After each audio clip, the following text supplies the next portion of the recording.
أعوذ بالله من الشيطان الرجيم. بسم الله الرحمن الرحيم. عسى ربكم أن يرحمكم وإن عدتم عدنا وجعلنا جہنم للكافرین حصیرا. عجب نہیں کہ تمہارا رب تم پر رحم فرمائے، لیکن اگر تم نے پھر وہی روش اختیار کی تو ہم پھر اسی طرح سزا دیں گے، اور ہم نے کافروں کے لیے جہنم کو قید خانہ بنا رکھا ہے. یہ سورہ بنی اسرائیل کی 8 نمبر کی آیت ہے. اس سے پہلے سے قوم بنی اسرائیل کے حالات اور واقعات پیش کیے جا رہے ہیں. جیسا کہ اس سے پچھلی آیتوں میں یہ بات اللہ تعالیٰ نے ان کی کتابوں میں لکھ دی تھی، اس کی پیشن گوئی کی گئی تھی کہ 2 بار یہ قوم زمین میں فساد مچائے گی، اور دونوں بار ان کی سرکوبی کی جائے گی، ان کو سزائیں دی جائیں گی، اور سزا دینے کے بعد پھر وہ اگر اللہ تعالیٰ کی طرف لوٹیں تو پھر اللہ تعالیٰ ان کو پھر وہی سب کچھ عطا فرما دیں گے. یہاں پر فرمایا جا رہا ہے کہ اللہ تعالیٰ تم پر رحم فرمائے، لیکن اگر تم نے پھر روش پرانی اختیار کی تو پھر ہم اسی طرح سزا دیں گے.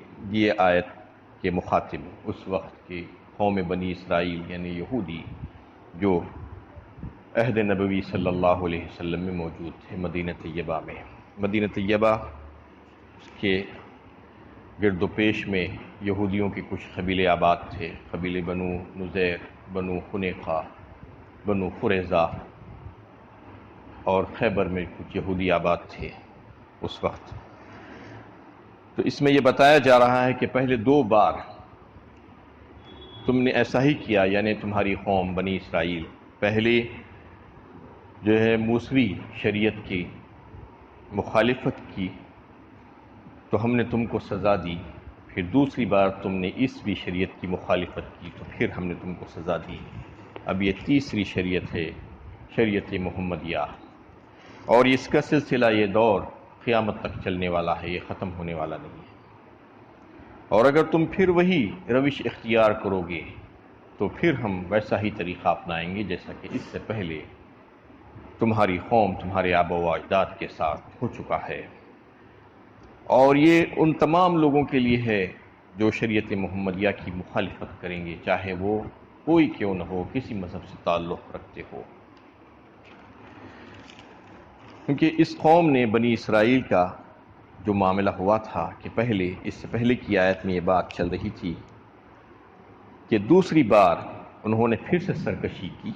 جو دوسرا وعدہ اللہ تعالیٰ نے کیا تھا تو ان کے اوپر روم کے جو بادشاہ تھے ان کو مسلط کیا گیا.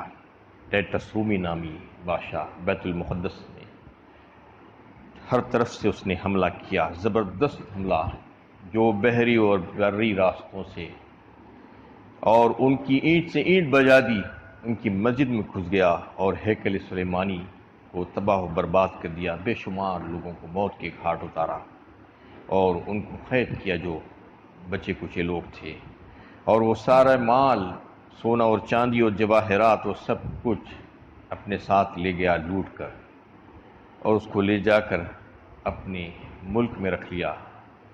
بتایا جاتا ہے کہ وہ کنز الذہب، وہ ایک مقام ہے اس کا جو ہے، جو جہاں پر اس نے رکھا ہے یہ ساری چیزیں جس اس نے جو بیت المقدس سے لے کر گئی تھی وہ وہاں پر رکھا ہوا ہے، آج بھی رکھا ہوا ہے، اور قیامت تک ویسا ہی رہے گا. قیامت سے پہلے پہلے جو حضرت مہدی علیہ السلام کا ظہور ہوگا تو وہ اس وقت اس پر حملہ کریں گے اور وہاں سے وہ ساری چیزوں کو لے کر آ کر پھر سے بیت المقدس میں جمع کرائیں گے. تو یہ دوسری مرتبہ انہوں نے جب سرکشی کی، سر اٹھایا، تو اللہ تعالیٰ نے ان کو ایسی سخت سزا دی کہ ان کو بکھیر کر رکھ دیا. یعنی وہ موقع تھا 2000 یعنی 70 عیسوی کا، تقریباً 2100 سال پہلے کا واقعہ تھا وہ، جب ان کو وہاں سے منتشر کر دیا گیا یہودیوں کو، اور وہاں سے نکال دیا گیا بیت المقدس اور اس کے اطراف سے. اب تیسری بار عہد نبوی میں وہ لوگ پھر سے سرکشی کر رہے ہیں تو اللہ تعالیٰ نے ان کے لیے یہ بات بتا دی کہ اگر تم پھر سے ویسے ہی جو ہے کام کرو گے تو پھر ہم بھی تمہارے ساتھ ویسا ہی معاملہ کریں گے. یعنی بنی اسرائیل کو ان کی تاریخ کی عبرت آموز واقعات سنانے کے بعد ان سے کہا جا رہا ہے کہ اس نبی کی بعثت تمہارے لیے رحمت الہی کا مستحق بننے کا ایک اور موقع تم کو فراہم کر دیا گیا ہے، اور یہ بالکل آخری موقع ہے تمہارے لیے. اگر اب بھی سمجھ جاؤ اور ہدایت کی پیروی کرو جو اس نبی پر نازل کیا گیا ہے تو خدا کی رحمت کے دروازے تم پر کھل سکتے ہیں. لیکن اگر تم نے اس نبی کی مخالفت کی اور سرکشی کا رویہ اختیار کیا تو یاد رکھو کہ اللہ تعالیٰ اپنے عذاب کا کوڑا پھر تم پر برسائے گا. قرآن کی اس تنبیہ کے باوجود جب مدینہ کے اطراف کی یہودی قبائل اپنی سرکشی سے باز نہیں آئے اور اس کا تازہ ثبوت فراہم کر دیا کہ وہ قرآن کے مخالف ہیں اور نبی صلی اللہ علیہ وسلم کے دشمن ہیں، اسلام کے دشمن بن کر کھڑے ہو گئے اور آپ کے خلاف سازشیں کرنے لگے، تو اللہ تعالیٰ کے عذاب کا کوڑا ان پر برسا. چنانچہ پیغمبر اسلام کی موجودگی میں اہل ایمان کے ہاتھوں ان کو سزا بھگتنی پڑی. بنی قنیقہ اور بنو نذیر جلا وطن کر دیے گئے، 2 قبیلوں کو جو ہے نکال دیا گیا مدینے سے، اور بنی قریظہ جو تیسرا قبیلہ تھا اس کے تمام لوگوں کو قتل کر دیا گیا، اور خیبر کے جو یہودی تھے ان کو جلا وطن کر دیا گیا. اور حضرت عمر رضی اللہ تعالیٰ عنہ کے دور خلافت میں تو وہ سارے جو بچے کچے یہودی جو عرب کے مختلف گوشوں میں تھے وہاں سے بھی ان کو نکال کر جزیرہ عرب سے باہر کر دیا گیا. یہ جلا وطنی اور ذلت و رسوائی ان کے حق میں آئی کیونکہ انہوں نے تیسری بار بھی جو ہے اپنی ہٹ دھرمی کا واضح ثبوت دیا. اور اب طویل مدت تک منتشر رہنے کے بعد یہود اب پھر سے فلسطین میں جو ہے جمع ہو رہے ہیں، اور تقریباً 1 صدی پہلے ان کو پھر سے جو ہے جمایا گیا وہاں پر. یہ اللہ تعالیٰ کی مصلحتوں میں سے ایک ہے کہ شاید ان کو ساری دنیا میں سے کھینچ کر ایک مقام پر لایا جا رہا ہے، کیونکہ وہ ان کی ہلاک ہونے کی جگہ ہے اور ان کو وہیں پر مارا جائے گا، کیونکہ سب ایک جگہ ہوں گے تو آسانی ہوگی. اور ان کے اس اجتماع نے دنیا کے امن کو خطرے میں ڈال دیا ہے. معلوم ہوتا ہے کہ اللہ تعالیٰ پھر انہیں کڑی سزا دینے والا ہے. عجب نہیں کہ اس کی برف اس کے آشیانے پر گرے اور اسے خاکستر کر دے. آثار ایسے ہی ہے اور غیب کا علم تو اللہ تعالیٰ ہی کو ہے. تو اس میں جو بات واضح کر دی گئی کہ اللہ تعالیٰ نے ان کو سزا دی جب انہوں نے نافرمانی کی، اور اس میں یہ مسلمانوں کو بھی اس میں تنبیہ ہے. یعنی قرآن میں اس بات کو ظاہر کر کے اللہ تعالیٰ مسلمانوں کو یہ بتانا چاہ رہے ہیں، سنانا چاہ رہے ہیں کہ تم اس سے مستثنا نہیں ہو. تم یہ مت سمجھو کہ تم جو ہے مسلمان ہو، تم کلمہ گو ہو اور تمہیں بچا لیا جائے گا، تم کو غالب کر دیا جائے گا، تم مغلوب نہیں ہوگے. تو سمجھ لو کہ وہ قوم جو اس وقت انہیں ذلیل و خوار سمجھی جاتی تھی، آج اس کو جو ہے بیت المقدس کا قبضہ دے دیا گیا. یعنی وہ کسی بھی اعتبار سے مسلمانوں کے مقابلے میں نہیں ہے، نہ حربی سامان کی اور نہ تعداد کے جو ہے تعداد کے اعتبار سے جو ہے مسلمانوں کے برابر ہے، لیکن اس کے باوجود آج وہ اس کو قبضے میں رکھے ہوئے ہیں. تو یہ مسلمانوں کے لیے بڑی زبردست تنبیہ ہے کہ انہیں اللہ تعالیٰ جو ہے دین و دنیا کی کامیابیاں، عزت و شوکت، مال و دولت اور سارے ساز و سامان دینے کا جو ہے ایک ضابطہ انہوں نے مقرر کیا ہے کہ اطاعت الہی سے اس کو وابستہ کیا ہے. جو اطاعت الہی سے دور ہوگا، جو منمانی زندگی گزارے گا، جو اللہ اور اس کے رسول کے احکامات کی پرواہ نہیں کرے گا، جو دین سے انحراف کرے گا، جو شریعت کا جنازہ نکال دے گا، جو ایسی اپنی زندگی گزارے گا، تو پھر اس کے لیے اللہ تعالیٰ کا یہ اصول ہے کہ ان کے اوپر ظالم اور جابر حکمرانوں کو جو ان کے دشمن ہیں ان کو ان کے اوپر مسلط کر دیا جاتا ہے، اور وہ ان کے گھروں میں گھس جاتے ہیں، ان کے چہروں کو بگاڑ دیتے ہیں، ان کو تباہ و برباد کر دیتے ہیں، اور ان کے معبد اور مساجد بھی محفوظ نہیں رہتی، اس کی بھی بے حرمتی کی جاتی ہے، جیسا کہ بیت المقدس کی بے حرمتی کی گئی. اور آج بھی جو ہے بیت المقدس جو یہودیوں کے قبضے میں ہے، وہ قبضے میں رکھ کر اس کی بے حرمتی کر رہے ہیں. آج سارے عالم کے مسلمان پریشان ہیں، چیخ رہے ہیں، چلا رہے ہیں، لیکن کچھ کر نہیں پا رہے ہیں. یہ اللہ تعالیٰ کا فیصلہ ہے. اللہ تعالیٰ نے جو ہے ان کو مسلمانوں کے اوپر مسلط کیا ہے. آج بیت المقدس مسلمانوں کے ہاتھوں سے نکل گیا ہے، جبکہ اگر دیکھا جائے تو مسلمانوں اور یہودیوں کا کیا مقابلہ ہے، کیا موازنہ کیا جا سکتا ہے. آج مسلمان دنیا میں کتنی تعداد میں موجود ہیں؟ تقریباً 250 کروڑ مسلمان آج دنیا میں آباد ہیں. 57 ممالک پر اللہ تعالیٰ نے ان کو قبضہ اقتدار، حکومت و سلطنت اور سارے وسائل ان کو جو ہے مہیا کر دیے ہیں، ان کو اس کا مالک بنا دیا ہے، ان کو سب کچھ ان کو عطا کیا گیا ہے۔ اور اس کے مقابلے میں یہودی کتنی ہیں؟ ساری دنیا سے اگر سمیٹ کر بھی اگر دیکھیں تو 1.5-2 کروڑ سے زیادہ نہیں ہے، یعنی 1:100 کا ریشو ہے آج یہودیوں کا مسلمانوں کے مقابلے میں، 1:100۔ 100 مسلمان ہیں تو ایک یہودی ہے دل میں، لیکن اس کے باوجود بیت المقدس ان کے قبضے میں ہے۔ اتنے ممالک، حکمرانی، سب کچھ، مال و دولت، سارے وسائل، مسلمان، عرب، غیر عرب، سب مل کر بھی جو ہے اس کے قبضے سے اس کو جو ہے حاصل نہیں کر سک رہے ہیں، اور بڑے خوش فہمیوں میں مبتلا ہیں کہ ہم بیت المقدس کو حاصل کر لیں گے، اور یہ پلاننگ کرتے بیٹھے ہیں۔ یہ پلاننگ کرنے سے نہیں چلنے والا ہے۔ ان قریب ایسے کوئی آثار موجود نہیں ہے کہ بیت المقدس مسلمانوں کو ملنے والا ہے۔ اس کے لیے ایک ہی تدبیر ہے کہ وہ سارے مسلمان ممالک، اس کے حکمران اور دیگر مسلمان جو ہے اپنی روش بدلیں، اپنی روش کو جو ہے بدل کر اللہ تعالیٰ کی نافرمانی سے فرما برداری کی طرف آئیں، اور اپنے آپ کو سچا اور پکا مسلمان ثابت کرنے کی کوشش کریں، اخلاص پیدا کریں، اور شریعت کے احکام اور اللہ اور اس کے رسول کے احکامات کی اتباع کریں، اور شرعی قانون کو اپنے ملکوں میں نافذ کریں، آخرت کی فکر کریں، آخرت کا عقیدہ مضبوط کریں، اور بدعمالی سے باز آ جائیں، گناہوں میں جو ڈوبے ہوئے ہیں اس سے باہر نکل جائیں، اور اللہ تعالیٰ سے دعا کریں تو اللہ تعالیٰ پھر سے بیت المقدس مسلمانوں کو دے دے گا۔ لیکن صرف خواہشیں کرنے سے اور یہ سمجھنے سے کہ بیت المقدس ہم کو مل جائے گا، نہیں ملے گا، اس لیے کہ آج تک کتنے سالوں سے وہ لوگ قبضہ کر کے بیٹھے ہوئے ہیں، اتنے تھوڑے ہیں، مٹھی بھر ہیں، اس کے باوجود ان کے پاس سے کوئی چھڑانے کی ہمت نہیں ہے، ان کو اللہ تعالیٰ نے وہ دے دیا ہے۔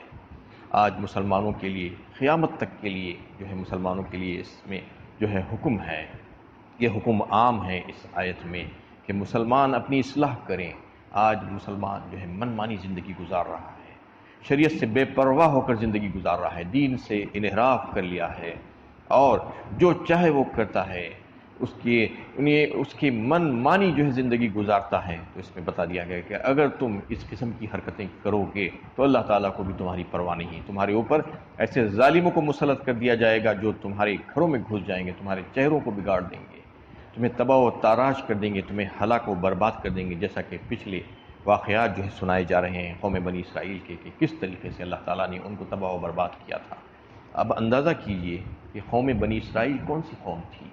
یہ موسیٰ علیہ السلام کی ماننے والی قوم تھی، کتاب کی حامل، توریت ان کو جو ہے عطا کی گئی تھی، اور جو ہے اس وقت کی مسلم قوم تھی وہ۔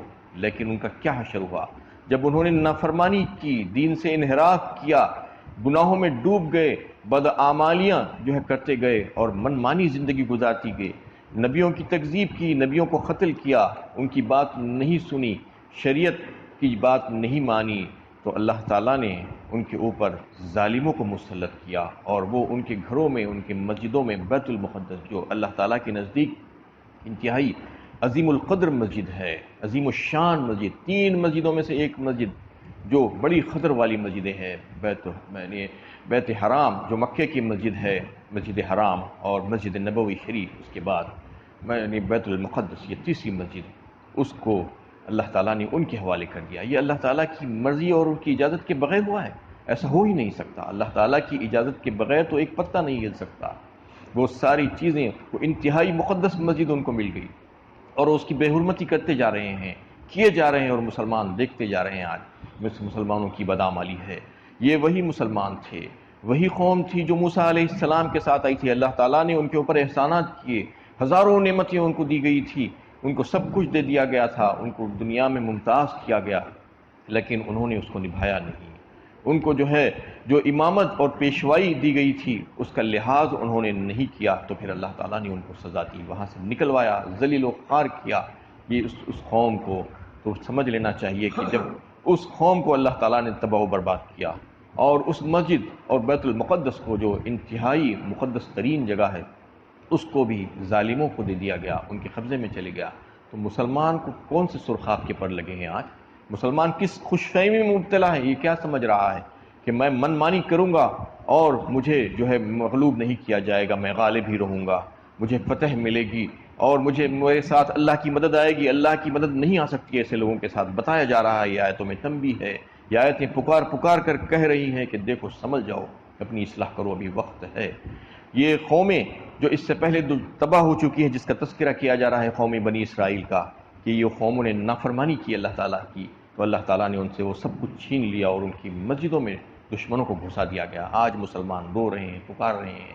آج کیا حال ہے مسلمانوں کا کہ ان کے سامنے ان کی مسجدوں کو پامال کیا جاتا ہے، منہدم کیا جاتا ہے، تالے لگا دیے جاتے ہیں، ان کی بے حرمتی کی جاتی ہے، ان کو بند کر دیا جاتا ہے، ان کو ویران کر دیا جاتا ہے، اور وہ کچھ نہیں کر پا رہے ہیں۔ آج یہ کس وجہ سے ہو رہا ہے؟ یہ بدعمالی ہے، یہ گمراہی ہے، قرآن اور سنت سے دوری اور شریعت کا لحاظ نہ کرنا اور منمانی زندگی گزارنا۔ بدعمالیوں کی سزا اللہ تعالیٰ دے رہے ہیں۔ آج کتنے سال ہو گئے ہیں آج بابری مسجد کی شہادت ہوئے ہیں؟ 27 سال تقریباً۔ صرف یوم سیاہ منانے سے نہیں چلنے والا ہے۔ پروٹیسٹ کیجئے، احتجاج کیجئے، لیکن احتجاج کے ساتھ ساتھ اپنی روش بدلیے، اپنے کردار کو جو ہے اچھا کیجئے، بلند کیجئے، کیونکہ اللہ تعالیٰ سے جب رجوع ہو جائے گا بندہ اور اپنی بدعمالیوں سے باز آ جائے گا، شریعت کا لحاظ کرے گا، اللہ اور اس کے رسول کے احکامات کی پابندی کرے گا، اللہ کا فرما بردار بن جائے گا، تو پھر اللہ تعالیٰ اس کو وہ سب کچھ عطا فرما دیں گے جو اس سے چھین گیا ہے۔ تو ایسا ہی ہوگا۔ لیکن آج مسلمان خواب غفلت سے دوچار ہیں، جاگنا ہی نہیں چاہتے اور سمجھ رہے ہیں کہ ایسا ہی چل جائے گا، لیکن نہیں چلے گا۔ سمجھ لینا چاہیے کہ اس کے لیے ان کو اپنی روش بدلنی ہی ہوگی، ان کو نمازوں کا پابند ہونا چاہیے۔ دیکھیے مسجدیں کیسی ویران ہو گئی ہیں، غیر آباد ہیں۔ آج مسجدوں کی بات کرتے ہیں مسلمان کہ وہ فلاں مسجد و فلاں مسجد کو تالا لگا دیا گیا، اس کو ویران کر دیا گیا۔ تو مسلمان جا نہیں رہے ہیں، اس لیے ہو رہا ہے ایسا۔ مسجدوں کو آباد نہیں کر رہے ہیں۔ مسجدوں کو آباد کیوں نہیں کرتے؟ کیوں نہیں جاتے؟ ہزاروں کی تعداد میں بستیوں میں مسلمان آباد ہیں، لیکن کوئی اس میں جا نہیں رہا، نماز نہیں پڑھ رہا ہے۔ صرف نعرے لگانے سے، جھنڈے لگانے سے نہیں چلنے والا ہے، اس کو جو ہے کچھ کرنا ہوگا، عملی طور پر جو ہے تدبیریں اختیار کرنی ہوگی، اللہ کو راضی کرنا ہوگا۔ اللہ تعالیٰ ناراض ہیں، اللہ تعالیٰ کو ناراض کر کے ہم جو ہے کامیاب نہیں ہو سکتے۔ اور یہ مثال ہمارے سامنے ہے بیت المقدس کی، یہودیوں کی۔ آج بھی یہودی اس پر قابض ہیں، یعنی اس سے پہلے تو جو ہے دیگر قوموں کو اللہ تعالیٰ نے وہاں پر آباد کیا۔ 2000 سال پہلے جو ہے یہودیوں کو وہاں سے ذلیل و خوار کر کے نکالا گیا تھا، دیگر قومیں آتی گئی اور جو ہے اس پر قبضہ ہوتا گیا۔ مسلمانوں کو اللہ تعالیٰ نے عہد خلافت میں حضرت عمر رضی اللہ تعالیٰ عنہ کے دور میں جو ہے بیت المقدس پر قبضہ دیا، اور پھر سے وہ آباد ہوئی، اور پھر کچھ سالوں کے بعد پھر سے جو ہے چھین لیا گیا، اور پھر تقریباً 400 سے 500 سالوں کے بعد حضرت صلاح الدین ایوبی رحمۃ اللہ علیہ جو نے پھر سے بیت المقدس کو فتح کیا، اور کئی سو سال تک وہ مسلمانوں کے قبضے میں بھی رہی، اور پھر آخر میں اب تقریباً 1 صدی سے جو ہے وہ یہودیوں کے ہاتھوں میں چلی گئی، اور مسلمان تل ملا رہے ہیں، رو رہے ہیں، لیکن ان کو وہ حاصل نہیں ہو رہی ہے۔ ان کو چاہیے کہ وہ اللہ تعالیٰ سے جو ہے رجوع ہو جائیں، انابت اللہ جو ہے ان کا ہو جائے، اللہ تعالیٰ سے رجوع ہو کر اپنی بندگی کا اظہار کریں، کامل بندے بن جائیں، اور اللہ تعالیٰ کی وفاداری کا عہد کریں، اور آخرت کا یقین رکھیں، اور فرما برداری کرنا شروع کر دیں، تو پھر بالکل اللہ تعالیٰ کی مدد یقیناً آئے گی۔ ایسے ہی بندوں کے لیے ہے۔ اس میں واضح فرما دیا گیا کہ یعنی جو لوگ بھی حقیقت کے اعتبار سے کافر ہوں گے، خواہ وہ بظاہر کتاب الہی کے ماننے والے ہی کیوں نہ ہو، آخرت میں ان کا ٹھکانہ جہنم کا قید خانہ ہوگا۔ یہ بالکل واضح فرما دیا گیا آیت میں، یعنی ناموں سے کچھ ہونے والا نہیں ہے۔ حقیقت کے اعتبار سے اللہ تعالیٰ کی فہرست میں کون مسلمان ہیں کون مسلمان نہیں، وہ دیکھا جائے گا۔ یہ ووٹر لسٹ کے حساب سے نہیں دیکھا جائے گا کہ فلاں مسلمان فلاں مسلمان۔ مسلمان نام یہ رسمی ناموں سے کچھ ہونے والا نہیں ہے، شعوری طور پر ایمان لانا ہوگا، اللہ تعالیٰ کی فرما برداری میں اپنے آپ کو لگانا ہوگا، ورنہ دیگر جتنی قومیں ہیں کتاب الہی ان کے پاس تھی، جیسا کہ قوم بنی اسرائیل اور دیگر قوموں کا، عیسائیوں کا معاملہ بھی ویسا ہی ہے۔ انہوں نے بھی نبیوں کو تسلیم کیا تھا، نبیوں کی قومیں تھی، اور اللہ تعالیٰ نے جو ہے نا ان کو اس وقت مسلمان کہا تھا، وہ فرما بردار قوم تھی اس وقت، لیکن بعد میں نافرمانی کرنے لگے تو پھر ان کا حلیہ بگاڑ دیا گیا، ان کے اوپر ظالموں کو مسلط کر دیا گیا، اور آج مسلمان بھی بالکل ایسی ہی حالت سے دوچار ہیں اور اسی قسم کی زندگی گزار رہے ہیں، من مانی زندگی۔ تو فرما دیا گیا کہ وہ کافر ہیں حقیقی اعتبار سے، ہاں بظاہر وہ کتاب الہی کے ماننے والے ہو، چاہے وہ کوئی کیوں نہ ہو، آخرت میں ان کا ٹھکانہ جہنم کے سوا کچھ نہیں ہے، جہنم ان کا قید خانہ ہوگا۔ اللہ تعالیٰ سے دعا ہے کہ اللہ تعالیٰ ہمیں صحیح علم و عمل کی توفیق عطا فرمائے، ہمیں اپنا مخلص فرما بردار مطیع بندہ بنا دائے۔ وآخر دعوانا ان الحمدللہ۔